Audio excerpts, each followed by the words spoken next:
अस्सलाम वालेकुम, मैं हूं सैयद अखिल। आप देख रहे हैं मेरे साथ परभनी। आज तक चलते हैं परभनी जिले की सबसे बड़ी और खास खबर के लिए। 18 जुलाई 2024 को महाराष्ट्र प्रदेश कांग्रेस कमेटी के माजी सरचिटनीस इरफानुर रहमान खान और इनके नेतृत्व में एक शिष्टमंडल ने परभनी के जिला अधिकारी इनसे मुलाकात की और मुलाकात करने के बाद में महाराष्ट्र राज्य के मुख्यमंत्री और उसी के साथ में महाराष्ट्र राज्य के गृह मंत्री इन्हें निवेदन भेजा। और निवेदन भेजने की सबसे बड़ी वजह ये बताई गई है कि महाराष्ट्र राज्य के कोल्हापुर जिले में मस्जिद पर और मुस्लिम समाज के लोगों पर और दरगाह पर जिस तरह से हमला किया गया है, इन दंगलखोरों को अरेस्ट किया जाए, इन पर आवश्यक कार्रवाई की जाए, ऐसी मांग का निवेदन इस वक्त दिया गया है। और इसमें यह बताया गया है कि भविष्य में ऐसी जातीय घटना रोकने के लिए आवश्यक है, ज़रूरी है, वो कदम उठाना बहुत ज़रूरी है।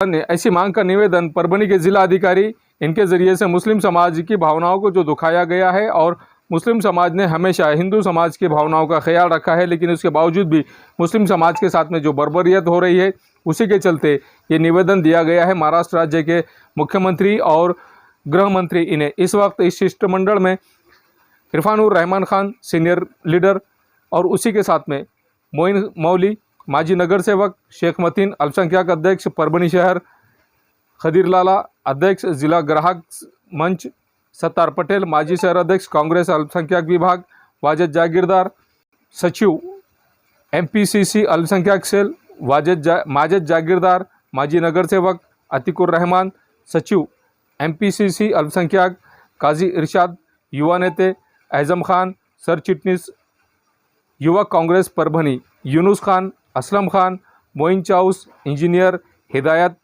अरहम, शाकिर अली, जावेद भाई, अल्ताफ़ सैयद, अमान सैयद, सैयद मुर्तुज़ा, आज़म खान, मित्र मंडल के तमाम पदाधिकारी और कार्यकर्ता इस वक्त बड़ी तादाद में मौजूद थे। आज़म खान भाई आज तमाम मुस्लिम भाइयों के साथ कांग्रेस के सीनियर लीडरों के इरफानुर रहमान खान के नेतृत्व में आज सीनियर नेता मोइन मौली साहब, खदीर लाला हाशमी साहब, वाजिद जागीरदार साहब, अतिकुर रहमान साहब, माजी जागीरदार साहब, काजी इरशाद साहब, यूनुस खान साहब, जो सब आज़म इनामदार साहब, उनके साथ सब मिलकर कलेक्टर साहब को मिले हैं और कलेक्टर साहब को हमारी पीड़ा बोले हैं कि हमारे साथ जो अन्याय हो रहा है मुस्लिम समाज के साथ, मुस्लिम समाज को हमेशा नीचा दिखाया जा रहा है, जबकि हम चाहे जो हिंदू हो, मुस्लिम हो, सिख हो, सब बराबर दर्जे के शहरी है। कहाँ पर हिंदुस्तान में कहीं पर भी कोने मर में, और महाराष्ट्र में ऐसी जो सिचुएशन हो चुकी है, ये सब पॉलिटिक्स जो BJP RSS कर रही है उसका नतीजा है।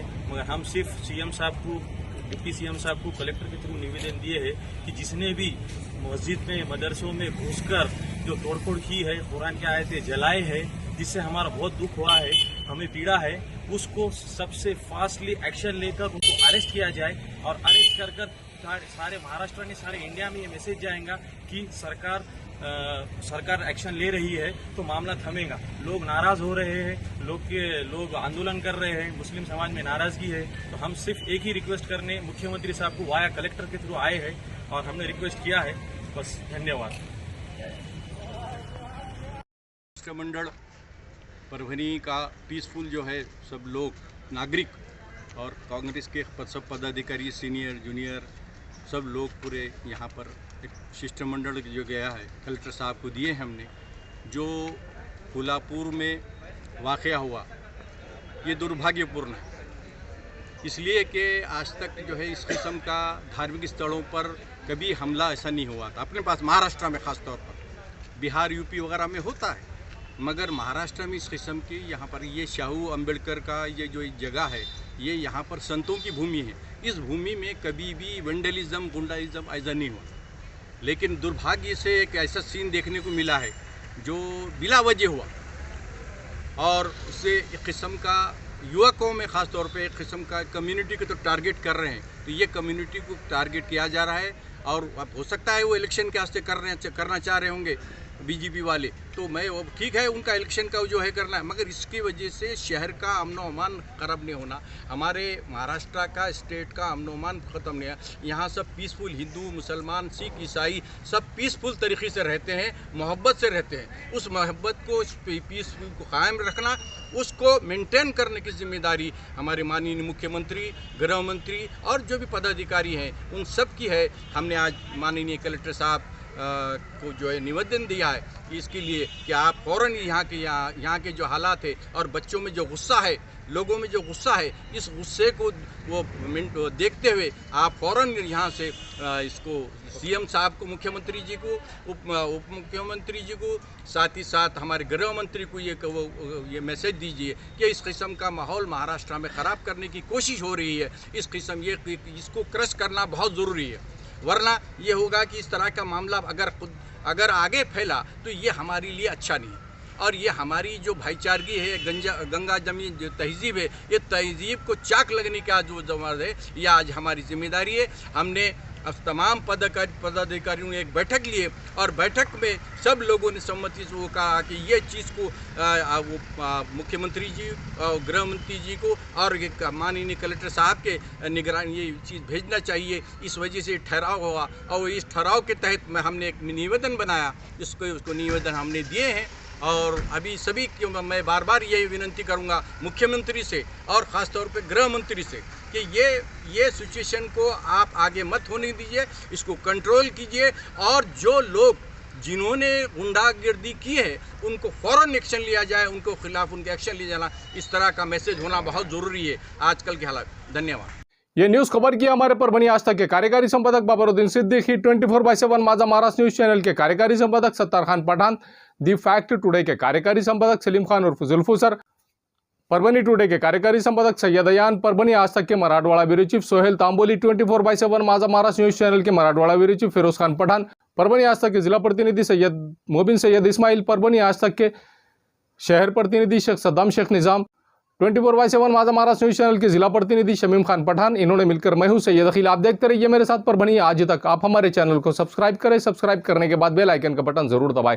उसी के साथ आप हमारे चैनल को लाइक करें, शेयर करें और कमेंट करना ना भूलें। आप हमें Facebook, Twitter, Instagram, Telegram, WhatsApp और यूट्यूब पर भी फॉलो कर सकते हैं। मुझे दीजिए इजाजत। अस्सलाम वालेकुम, मैं हूं सैयद अखिल। आप देख रहे हैं मेरे साथ परभणी आज तक।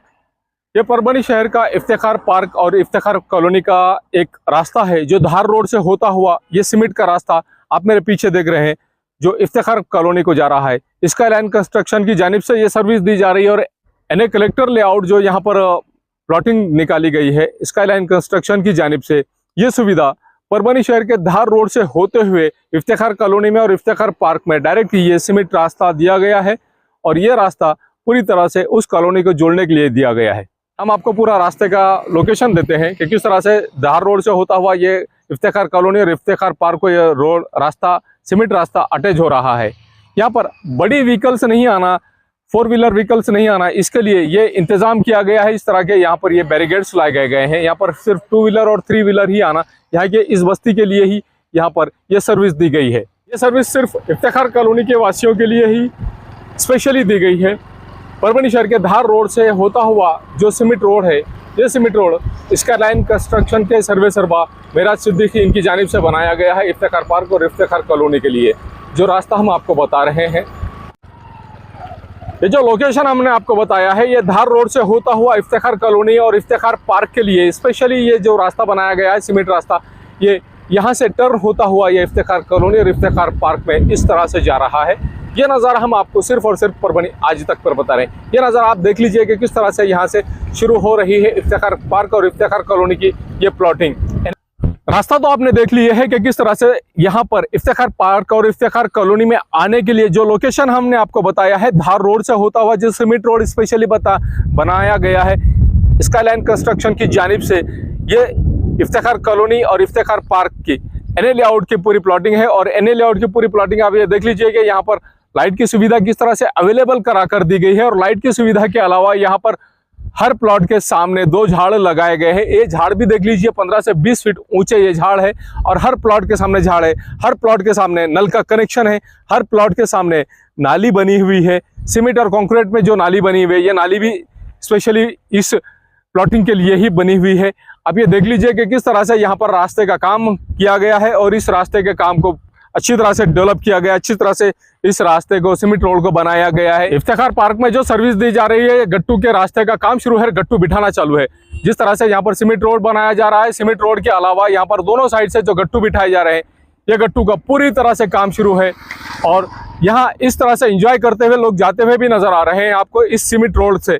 यहाँ पर 115 प्लॉट में से 71 ऐसे प्लॉट है जिनकी कीमत 13,50,000 रुपये एक प्लॉट की कीमत बताई जा रही है। 22 बाई 40 के प्लॉट्स है और 22 बाई 40 के बाद में यहाँ पर हर प्लॉट के सामने 2 झाड़, हर प्लॉट के सामने नल का कनेक्शन और हर प्लॉट के सामने से सीमेंट और कंक्रीट की एक नाली, मजबूत नाली दी गई है। ये गट्टू का काम आप मेरे पीछे देख रहे हैं कि किस तरह से यहाँ पर गट्टू का काम दोनों साइड से शुरू किया गया है। इस तरह से हर प्लॉट के सामने रास्ते के बाजू के साइड से पूरी तरह से गट्टू भी बिठाए जा रहे हैं। इफ्तिखार पार्क और इफ्तिखार कॉलोनी में जो सर्विस दी जा रही है, स्पेशली इस प्लॉटिंग के लिए स्पेशल डीपी लाई गई है सैंक्शन कराकर। यह डीपी और इसके अलावा यहाँ पर ये बस्ती के साइड में बस्ती यहाँ पर अवेलेबल है, पहले से ही बस्ती यहाँ पर मौजूद है और इस बस्ती के ख़त्म होते ही यहाँ पर इफ्तिखार पार्क और इफ्तिखार कॉलोनी यहाँ पर मेराज सिद्दीकी साहब इनकी जानिब से सर्विस दी जा रही है कि इनके प्लॉटिंग में एक स्वतंत्र डीपी भी अवेलेबल है, लाइट के कनेक्शन अवेलेबल है, झाड़ हर प्लॉट के सामने अवेलेबल है, उसी के साथ में सीमेंट और कंक्रीट की नालियां अवेलेबल है। हर झाड़ को महफूज रखा गया है और हर झाड़ को पानी भी दिया जा रहा है। हर प्लॉट पर यहाँ पर नल का कनेक्शन भी अवेलेबल है। इस तरह की सर्विस यहाँ पर दी जा रही है। मिर्जा मेस परभणी। अगर आप परभणी शहर में रहते हैं और घर के खाने का लुत्फ लेना है तो संपर्क जरूर करें मिर्जा मेस परभणी। घर पहुंच सेवा खाने के टिफिन के लिए जरूर संपर्क करें। मोबाइल क्रमांक 8830266947। महबूब पार्क फंक्शन हॉल, मनसब नगर, जाम पारवा गेट, दरगाह रोड, परभणी। शादी हो या एंगेजमेंट, चिल्ला हो या जुमागी, मीटिंग हो या फिर कुछ और, परभणी में तो भैया सिर्फ एक ही नाम, महबूब पार्क फंक्शन हॉल, मनसब नगर, जाम पारवा गेट, दरगाह रोड, परभणी। बुकिंग शुरू है। Mobile number 9960569383, 8421903333। इसके साथ ही 9822829035। हाजी महबूब अंसारी। याद रहे, आप हर तरह के प्रोग्राम हमारे फंक्शन हॉल में मनाएं। आज ही अपने प्रोग्राम की बुकिंग करें। क्वालिटी की तलाश यहाँ खत्म। King of belts, Shaniwar Bazaar के पास, Nanalpet corner, Parbhani. Ladies purse, school bag, original leather belt, कमर belt, wallet, body spray, perfume और भी बहुत कुछ। एक बार जरूर आए। King of belt, Shaniwar Bazaar, Nanalpet corner, Parbhani. Sameer tent house, Kudrati corner, Kadrabad plot, Parbhani. हमारे पास तरह के प्रोग्राम के लिए सामान किराए पर मिलेगा। शादी, एंगेजमेंट, चिल्ला जैसे सभी प्रोग्राम के लिए संपर्क करें सैयद मुज्जमिल। मोबाइल क्रमांक 9766683126। SBS इंग्लिश स्पीकिंग क्लासेस, मासूम कॉलोनी, दरगाह रोड, परभणी। अगर आप घर बैठे इंग्लिश में बात करना सीखना है तो आज ही कांटेक्ट करें SBS English speaking classes. Mobile number 9823797828।